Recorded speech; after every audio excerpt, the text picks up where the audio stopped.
महाभारत में आज भक्तगणों आज आपको अन्न सुवर्ण और जल आदि दान करने का महात्म्य के बारे में बताऊंगा। आप इसको ध्यान पर सुने और भक्ति माँ भक्ति चैनल को लाइक एंड सब्सक्राइब जरूर करें। भगवान आपका कल्याण करें। कथा सुनिए। युधिष्ठिर ने पूछा, पितामह, जिस राज्य को दान करने की इच्छा हो वह इस लोक में गुणवान ब्राह्मणों को किन किन वस्तुओं का दान करे? किस वस्तु को देने से ब्राह्मण तुरंत प्रसन्न हो जाते हैं? कौन सा दान इस लोक और परलोक में भी फल देने वाला होता है? इस विषय का आप विस्तार से वर्णन कीजिए। भीष्म जी ने कहा, युधिष्ठिर, पूर्व काल की बात है। एक बार मैंने देवर्षि नारद जी से इस विषय में ही प्रश्न किया था। उन्होंने मेरे प्रश्न के उत्तर में जो कुछ कहा वही तुम्हें बता रहा हूं, सुनो। नारद जी ने कहा, देवता और ऋषि अन्न की प्रशंसा करते हैं। अन्न से ही लोग यात्रा का निर्वाह होता है और उसी से बुद्धि की स्फूर्ति प्राप्त होती है। अन्न ही सबका आधार है। अन्न के समान न कोई दान था और न होगा। इसलिए मनुष्य अधिकतर अन्न का ही दान करना चाहते हैं। अन्न शरीर के बल को बढ़ाने वाला है। अन्न के आधार पर प्राण टिके हुए हैं और संपूर्ण जगत को अन्न ने ही धारण कर रखा है। संसार में ग्रस्त वानप्रस्थ और सन्यासी भी अन्न से ही जीते हैं। अन्न से ही सबके प्राणों की रक्षा होती है। यह बात किसी से छिपी नहीं है। अथवा जो अपना कल्याण चाहता हो वह अन्न के लिए दुखी बाल बच्चों वाले महात्मा ब्राह्मण को और सन्यासी को अन्न दान करें। जो याचना करने वाले सुपात्र ब्राह्मण को अन्न दान देता है वह परलोक में अपने लिए एक अच्छा खजाना संग्रह करता है। रास्ते का थका मादा बुढ़ा राहगीर यदि घर पर आ जाए तो अपना कल्याण चाहने वाले गृहस्थ को उस आदरणीय अतिथि का सत्कार करना चाहिए। जो पुरुष मन में उठे हुए क्रोध को दबाकर और डाह छोड़कर सरलतापूर्वक अन्नदान करता है उससे इस लोक और परलोक में भी सुख मिलता है। अपने घर पर नीच से नीच मनुष्य भी आ जाए तो उसका अपमान नहीं करना चाहिए। चंडाल और कुत्ते को दिया हुआ अन्न भी कभी व्यर्थ नहीं जाता। जो मनुष्य कष्ट में पड़े हुए अपरिचित राही को प्रसन्नता प्रदान देता है उससे महान धर्म की प्राप्ति होती है। जो देवताओं, पितरों, ऋषियों, ब्राह्मणों और अतिथियों को भी अन्न देकर संतुष्ट करता है वह विशेष पुण्य फल का भागी होता है। जो महान पातक करके भी याचक मनुष्य को और उसमें भी विशेषतः ब्राह्मण को अन्न देता है वह अपने पाप के कारण मोह में नहीं पड़ता। अन्न का दान ब्राह्मण को और शूद्र को भी देने से महान फल होता है। यदि ब्राह्मण अन्न की याचना करे तो उससे गोत्र, शाखा, वेदाध्ययन और निवास स्थान आदि के विषय में प्रश्न न करने लगे, विषय में प्रश्न न करने लगे, तुरंत ही उसकी सेवा में अनुपस्थित करे। जैसे किसान अधिक वृष्टि मनाया करते हैं, उसी प्रकार पितर भी यह सोचा करते हैं कि क्या कभी हमारा ही पुत्र या पौत्र अन्नदान करेगा। ब्राह्मण एक महान प्राणी है। वह यदि स्वयं अन्न की याचना करता है तो कोई सकाम मनुष्य हो या निष्काम, वह से दान करके अवश्य पुण्य प्राप्त करे। ब्राह्मण सब मनुष्यों का अतिथि और सबसे पहले भोजन का अधिकारी है। भिक्षुक ब्राह्मण जिस घर पर जाते हैं वहां से यदि सत्कार पूर्वक भिक्षा पाकर लौटे तो उस घर की संपत्ति बढ़ती है। जो मनुष्य इस लोक में सदा अन्न, ग्रह और मिष्टान का दान करता है, वह देवताओं से सम्मानित होकर स्वर्गलोक में निवास करता है। अन्न ही मनुष्य के प्राण हैं, अथवा अन्न दान करने वाला मनुष्य पशु, पुत्र, धन, भोग, बल, रूप भी प्राप्त करता है। जो पुरुष अन्नदान करता है वह संसार में प्राणदाता और सर्वस्व देने वाला कहलाता है। अतिथि ब्राह्मण को विधि पूर्वक अन्नदान देकर मनुष्य परलोक में सुख पाता है और देवता भी उसका आदर करते हैं।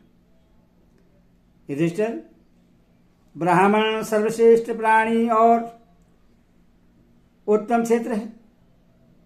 वहां जो बीज बोया जाता है वह महान पुण्य फल देने वाला होता है। अन्न का दान ही एक ऐसा दान है जो दाता और भोक्ता दोनों को प्रत्यक्ष रूप से संतोष देने वाला होता है। इसके सिवा और जितने दान हैं उनका फल तो परोक्ष है। अन्न से ही संतान की उत्पत्ति होती है, अन्न से ही धर्म अर्थ काम की सिद्धि होती है, अन्न ही रोगों का नाश का कारण है। पूर्व काल में प्रजापति ने अन्न को अमृत बतलाया है। अन्न का आहार न मिलने पर शरीर में रहने वाले 5 तत्व नष्ट हो जाते हैं। यदि अन्न खाने को न मिले तो बड़े बड़े बलवानों का बल भी क्षीण हो जाता है। अन्न के बिना आमंत्रित विवाह और यज्ञ भी नहीं हो सकते। उसके बिना वेद का ज्ञान भी भूल जाता है और संपूर्ण चराचर जगत अन्न के ही आधार पर टिका हुआ है। अथवा विद्वानों को चाहिए कि धर्म के लिए अन्न का दान अवश्य करे। अन्न देने वाले मनुष्य के बल, ओज, यश और कीर्ति का तीनों लोकों में विस्तार होता है। जो घर पर आए हुए याचक को अन्न देता है वह सब प्राणियों को प्राण और तेज का दान करता है। भीष्म जी कहते, राजन, नारद जी ने जब इस प्रकार मुझे अन्नदान का महात्म्य बतलाया तब से मैं सदा अन्नदान किया करता था। तुम भी स्या और जलन त्याग कर सदा अन्न देते रहना। ब्रह्मा जी के पुत्र भगवान अंतरी का वचन है कि जो शोभन का दान करते हैं वे मानव याचक की संपूर्ण कामनाएं पूर्ण कर देते हैं। राजा हरिश्चंद्र ने कहा है कि सुवर्ण परम पवित्र, आयु बढ़ाने वाला, और पितरों को अक्षय गति प्रदान करने वाला है। मनु जी कहते हैं जल का दान सब दानों से बढ़कर है, इसलिए कुआं, बावड़ी और पोखरें खुदवाने चाहिए। जिसके खुदवाए हुए कुएं में अच्छी तरह पानी निकलकर सदा लोगों के काम आता है, उस मनुष्य का आधा पाप नष्ट हो जाता है। जिसके खुदवाए हुए जलाशय में सदा गौ, ब्राह्मण और साधु पुरुष पानी पीते हैं, उसके समस्त कुल का उद्धार हो जाता है। जिसके बनवाए हुए तालाबों में गर्मी के दिनों में भी पानी मौजूद रहता है, वह कभी भयंकर विपत्ति में नहीं पड़ता। घी दान करने से भगवान बृहस्पति, पूषा, भग, अश्विनी कुमार और अग्निदेव प्रसन्न होते हैं। घृत सबसे उत्तम औषध और यज्ञ की सर्वश्रेष्ठ वस्तु है। वह रसों में उत्तम रस है और फलदायक वस्तु में ही सर्वश्रेष्ठ फल देने वाला है।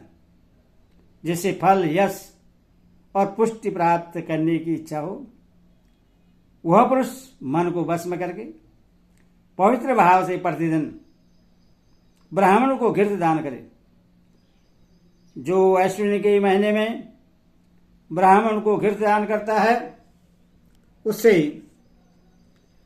अश्विनी कुमार प्रसन्न होकर सुंदर रूप देते हैं।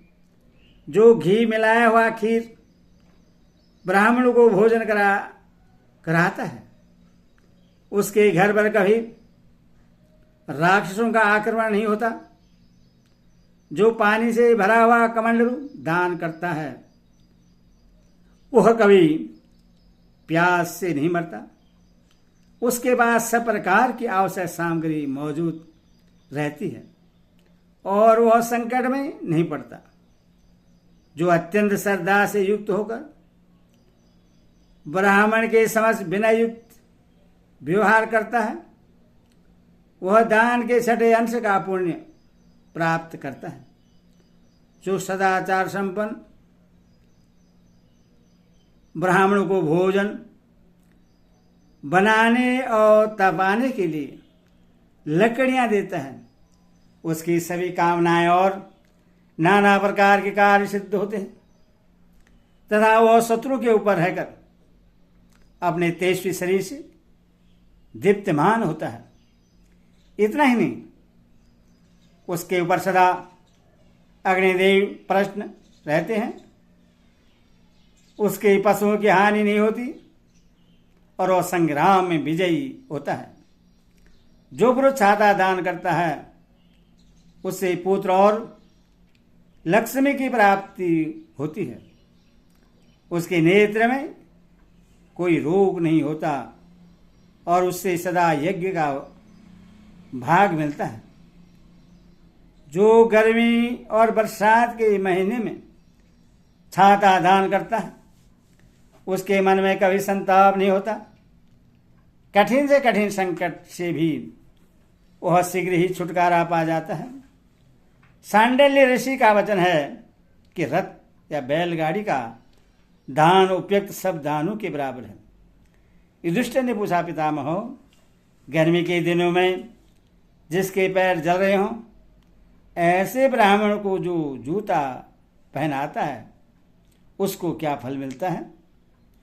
भीष्म जी ने कहा, युधिष्ठिर, जो एकाग्रचित होकर ब्राह्मणों के लिए जूते दान करता है, वह अपने सब कंटकों, शत्रुओं को मसल डालता है और कठिन विपत्ति से भी पार हो जाता है। युधिष्ठिर ने कहा, पितामह, तिल, भूमि, गौ और अन्न का दान करने से जो फल मिलता है, उसका फिर से वर्णन कीजिए। भीष्म जी ने कहा, कुंती नंदन, तिल का दान का फल सुनो। ब्रह्मा जी ने जो तिल उत्पन्न किया है, वह पितरों का सर्वश्रेष्ठ भोजन है। इसलिए तिल दान करने से पितरों को बड़ी प्रसन्नता होती है। जो माघ मास में ब्राह्मण को तिल दान करता है उससे नरक नहीं देखना पड़ता। जो तिल में से पितरों का पूजन करता है वो मानो संपूर्ण यज्ञों का अनुष्ठान कर लेता है। तिल पौष्टिक पदार्थ है, वह सुंदर रूप देने वाला और पाप नाशक है, इसीलिए तिल का दान सब दानों से बढ़कर है। बुद्धिमान महर्षि आविस्तव संक लिखित और गौतम ये तिलों का दान करके दिव्य लोक को प्राप्त हुए हैं। ये सभी ब्राह्मण स्त्री समागम से अलग रहकर तिलों का हवन किया करते थे। सब दानों में तिल का दान अक्षय कहलाता है। पूर्व काल में रायसी कुशिक ने हवस समाप्त हो जाने पर तिलों से ही हवन करके तीनों अग्नियों को तृप्त किया था। इससे उन्हें उत्तम गति प्राप्त हुई। जो लोग गौओं को शीत और वर्षा से बचाने के लिए घर बनवाते हैं उनकी 7 पीढ़ियों का उद्धार हो जाता है। जो बोने के लिए खेत दान करते हैं उन्हें उत्तम लक्ष्मी की प्राप्ति होती है। रत्नगर्भा पृथ्वी का दान करने से वंश की वृद्धि होती है। जो भूमि ऊषर जली हुई और शमशान के निकट हो तथा जहाँ पापी पुरुष निवास करते हों उससे ब्राह्मण को दान नहीं देना चाहिए। जो दूसरों की जमीन में श्राद्ध करता है अथवा दूसरे की भूमि दान में देता है उसके श्राद्ध और दान का फल पितरों के द्वारा नष्ट कर दिया जाता है। इसीलिए बुद्धिमान पुरुष को अधिक नहीं तो थोड़ी सी भूमि अवश्य खरीद कर दान करनी चाहिए। अपनी जमीन में दिया हुआ पिंड अक्षय होता है। वन पर्वत नदी और तीर्थों का स्वामी तीर्थों का कोई स्वामी नहीं होता, अतः वहां श्राद्ध करने के लिए भूमि खरीदने की आवश्यकता नहीं है। युधिष्ठिर, इस प्रकार मैंने तुम्हें भूमि दान का फल बताया। इससे आगे गोदान का फल बतला रहा हूं। गौएं संपूर्ण तपस्वियों से बढ़कर हैं, इसलिए भगवान शंकर ने गौओं के साथ रहकर तप किया था। जिस ब्रह्मलोक में सिद्ध ब्रह्म ऋषि भी जाने की इच्छा करते हैं वही ये गौएं चंद्रमा के साथ निवास करती हैं। ये अपने दूध, दही, घी, गोबर, चमड़ा, हड्डी, सींग और बालों से भी जगत का उपकार करती रहती हैं। इन्हें सर्दी, गर्मी और वर्षा का कष्ट विचलित नहीं करता। ये गौएं सदा ही अपना काम किया करती हैं, इसीलिए ये ब्राह्मणों के साथ ब्रह्मलोक में जाकर निवास करती हैं। इसी से गौ और ब्राह्मण को विद्वान पुरुष एक बताते हैं। जो मनुष्य उत्तम ब्राह्मण को गोदान करता है वह संकट में पड़ा हो तो भी उस कठिन विपत्ति से मुक्त हो जाता है। देवराज इंद्र का वचन है कि गौ का दुग्ध अमृत है, इसीलिए जो दूध देने वाली गाय दान करता है वह मानो अमृत का ही दान करता है। वेदा पुरुष कहते हैं कि गोदुग्ध के हवस्य का यदि अग्नि में हवन किया जाए तो वह अविनाशी फल देने वाला होता है। अतः जो धेनु दान करता है वह हवस्य का ही दान करता है। बैल स्वर्ग का मूर्तिमान स्वरूप है। जो गुणवान ब्राह्मण को बैल दान करता है उसका स्वर्गलोक में सम्मान होता है। गौवें प्राणियों को दूध पिलाकर पालने का उनके प्राण कहलाती हैं। इसीलिए जो दूध देने वाली गौ दान देता है वह मानव प्राण दान करता है। वेद के विद्वान कहते हैं कि गौएं समस्त प्राणियों को शरण देने वाली, इसीलिए जो धेनु दान करता है वह सबको शरण देने वाला है। जो मनुष्य वध करने के लिए गौ मांग रहा हो उसको और नास्तिक, कसाई तथा गौ से जीवित चलाने वाले को भी गौ नहीं देनी चाहिए। जैसे पापियों को गौ देने वाला पुरुष अक्ष्य नरक में पड़ता है, ऐसा महर्षि का वचन है। जो दुबली हो, जिसका बछड़ा मर गया हो, तथा जो ठाठ, रोगणी, शेष अंशहीन और बुढ़ी हो, ऐसे गौ ब्राह्मण को नहीं देनी चाहिए। इस प्रकार यह गौदान, तिलदान, भूमिदान का महत्व बतलाया गया है। अपनो अन्नदान की महिमा सुनो। अन्नदान सब दानों में प्रधान है। राजा रतिदेव ने अन्न का दान करके ही स्वर्गलोक प्राप्त किया। जो राजा थके मारे भूखे प्यासे को अन्नदान करता है वह ब्रह्मा जी के परम धाम को प्राप्त होता है। अन्नदान करने वाले पुरुष जिस प्रकार कल्याण के भागी होते हैं वैसा कल्याण सोना, वस्त्र या और किसी वस्तु का दान करने से नहीं प्राप्त होता। अन्न प्रथम द्रव्य है, वह उत्तम लक्ष्मी का स्वरूप माना गया है। अन्न से ही प्राण, तेज, वीर्य और बल की पुष्टि होती है। पराशर मुनि का वचन है कि जो मनुष्य सदा एकाग्रचित होकर अन्न का दान करता है उस पर कभी दुख नहीं पड़ता। मनुष्य को प्रतिदिन शास्त्र की विधि से देवताओं की पूजा करके उन्हें अन्न निवेदन करना चाहिए। जो पुरुष जिस अन्न का भोजन करता है उसके देवता भी वही अन्न ग्रहण करते हैं। जो कार्तिक के शुक्ल पक्ष में अन्न का दान करता है वह सब प्रकार के संकटों से पार होकर मृत्यु के पश्चात अक्षय सुख का भोग करता है। जो पुरुष स्वयं भूखा रहकर एकाग्र से अतिथि को अन्नदान करता है वह ब्रह्मवेताओं के लोक में जाता है। अन्नदाता मनुष्य कठिन से कठिन आपत्ति में पड़ने पर भी उसके पार हो जाता है और पापों से मुक्त होकर सारी बुराइयों को त्याग देता है। इस प्रकार मैंने अन्न, तिल, भूमि और गौओं के दान का महात्म्य बतलाया। हरि ओम तत्सत। हरि ओम।